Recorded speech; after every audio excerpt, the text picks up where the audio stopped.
नमस्कार। हर कहानी कुछ कहती है। आइए सुनते हैं आज की कहानी क्या कहती है। ये कहानी आपको पुराने समय की यादों में ले जाएगी। तो सुनते हैं फणीश्वर नाथ रेणु की कहानी पंच लाइट। पिछले 15 महीनों से दंड और जुर्माने के पैसे जमा करके महतो टोली के पंचों ने रामनवमी के मेले से पेट्रोमैक्स खरीदा है। गांव में कुल सब मिलाकर 8 पंचायतें हैं। हर एक जात की अलग अलग सभा चट्टी है। सभी 8 पंचायतों में दरी, जाजिम, सतरंजी और पेट्रोमैक्स है। पेट्रोमैक्स जिसे गांव में पंच लाइट कहते हैं।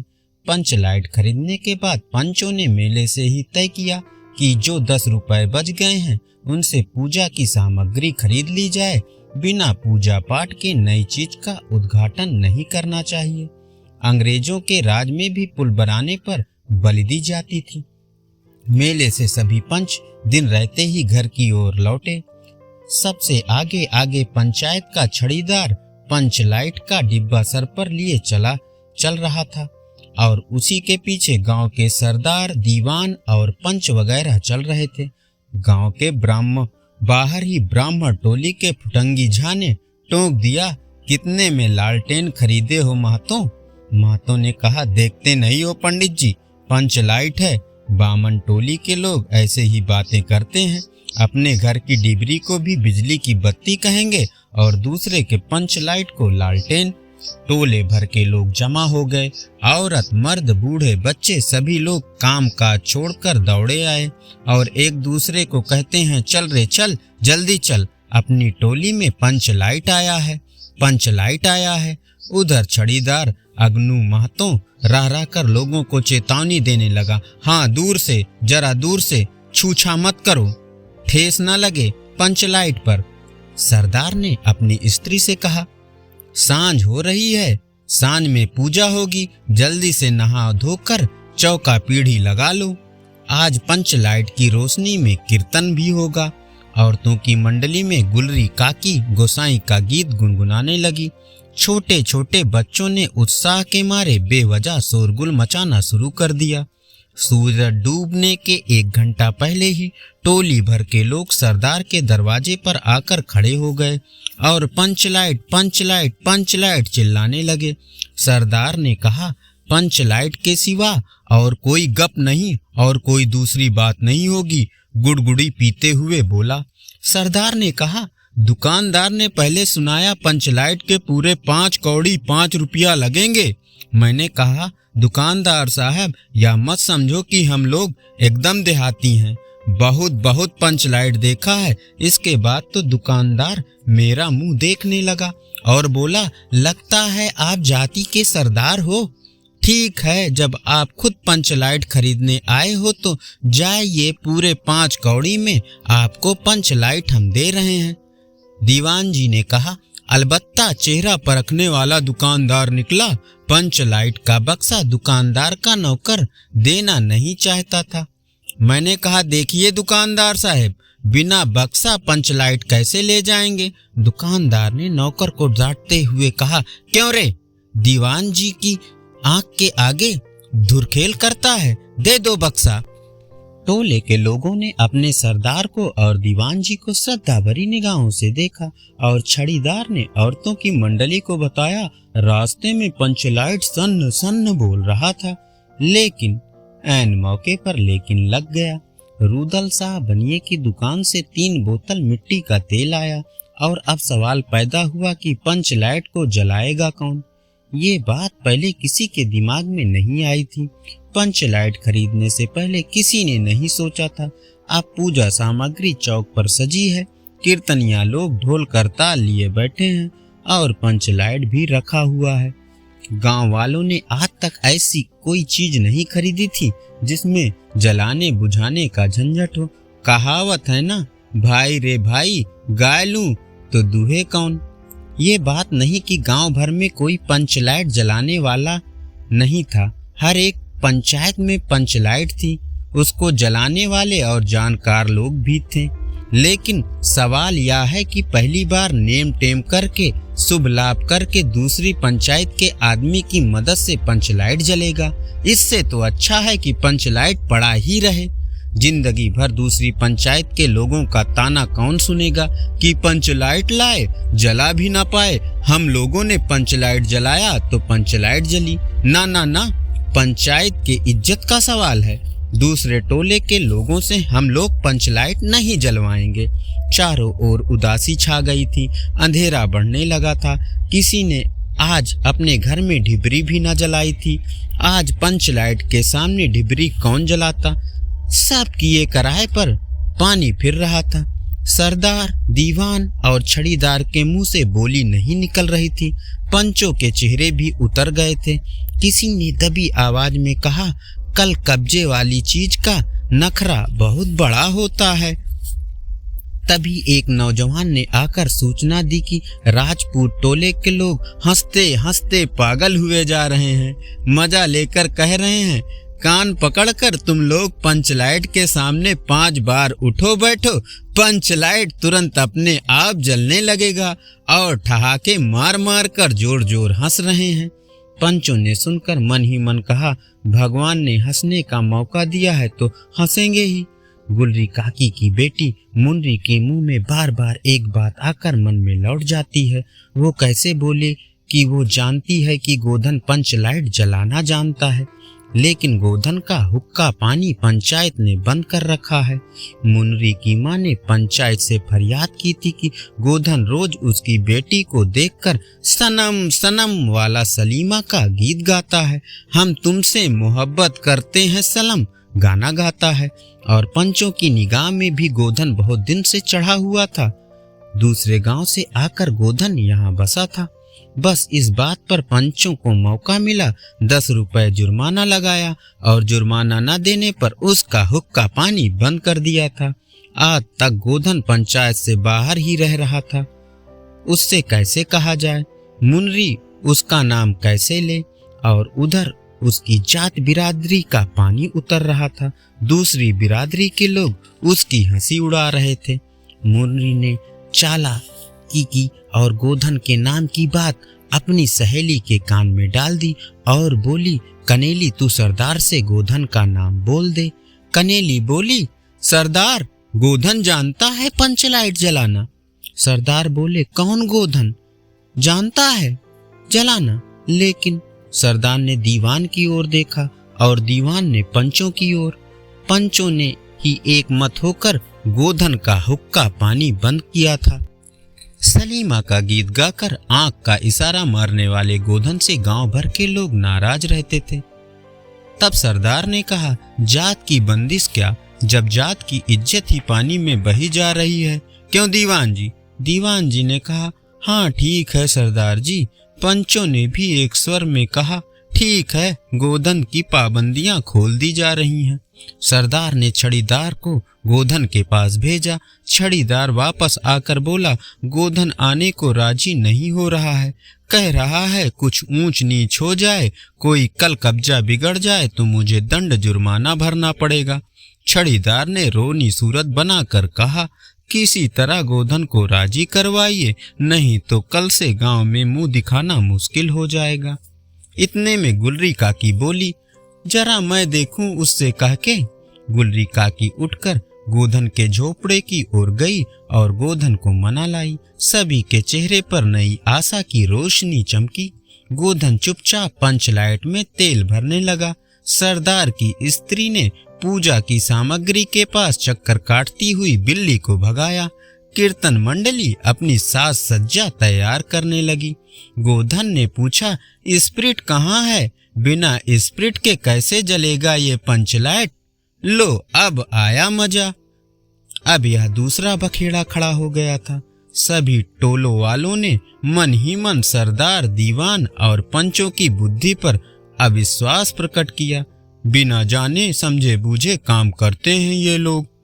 उपस्थित जनसमूह में मायूसी छा गई। लेकिन गोधन था बड़ा होशियार लड़का। बिना स्प्रिट के ही पंच लाइट वो जलाएगा। गोधन बोला, थोड़ा गरी का तेल ला दो। मुनरी दौड़ी हुई गई और गरी का तेल लेकर आई। गोधन पंच लाइट में पंप देने लगा। पंच लाइट की थैली में धीरे धीरे रोशनी आने लगी। गोधन कभी मुंह से फूंकता, कभी पंच लाइट की चाबी घुमाता। थोड़ी देर बाद पंच लाइट से सनसनाहट की आवाज निकलने लगी और रोशनी बढ़ती चली गई। लोगों के दिल से गोधन के लिए मैल दूर हो गया और बोले, गोधन तो बड़ा काबिल लड़का है। अंत में पंच लाइट की रोशनी से सारी टोली जगमगा उठी तो कीर्तनियों ने एक स्वर में महावीर स्वामी की जय बोलकर कीर्तन शुरू कर दिया। पंच लाइट की रोशनी में सभी के मुस्कुराते चेहरे स्पष्ट दिखाई पड़ रहे थे। गोधन ने सबका दिल जीत लिया था। मुन्नी ने हसरत भरी निगाहों से गोधन की ओर देखा। आंखें चार हुई और आंखों ही आंखों में बातें हुई। दोनों ने आंखों ही आंखों से कहा सुना माफ करना, मेरा क्या कसूर था। सरदार ने गोधन को बहुत प्यार से बुलाकर कहा, तुमने जात की इज्जत रख ली, तुम्हारा अब 7 खून माफ है। खूब गाओ मजे से अब सलीमा का गाना। गुलरी काकी बोल पड़ी, गोधन बेटा आज रात का खाना मेरे घर में खाना। गोधन ने एक बार फिर मुन्नी की तरफ देखा। इस बार मुन्नी ने मुस्कुराकर पलकें झुका ली थी। कीर्तनियों ने एक कीर्तन समाप्त कर जय ध्वन की। जय हो जय हो। अब पंच लाइट के प्रकाश में पेड़ पौधों का पत्ता पत्ता पुलकित हो रहा था। ये तो सुनते हैं मुंशी प्रेमचंद जी की लिखी 2 बैलों की कथा। झूरी के पास 2 बैल थे। उनके नाम थे हीरा और मोती। दोनों में बहुत प्यार था। वे नान में एक साथ मुंह डालते और एक ही साथ मुंह हटाते थे। झूरी भी उनके चारे पानी का बड़ा ध्यान रखता था। वह कभी भी हीरा मोती अर्थात दोनों बैलों को मारता पीटता नहीं था। इस कारण दोनों बैल भी झूरी को बहुत प्यार करते थे। एक बार झूरी की पत्नी का भाई गया दोनों बैलों को अपने साथ गांव ले जाने लगा। बैलों को बड़ा आश्चर्य हुआ कि वो उन्हें क्यों और कहां ले जा रहा है। रास्ते में हीरा और मोती ने गया को बहुत परेशान किया। मोती बाएं भागता तो हीरा दाएं। किसी प्रकार दोनों को लेकर गया अपने घर पहुंचा।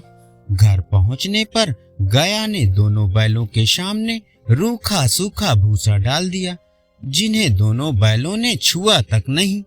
रात में दोनों बैलों ने वहां से भाग जाने का निश्चय किया। दोनों बैलों ने जोर लगाकर रस्सियां तोड़ डाली और वहां से भाग चले।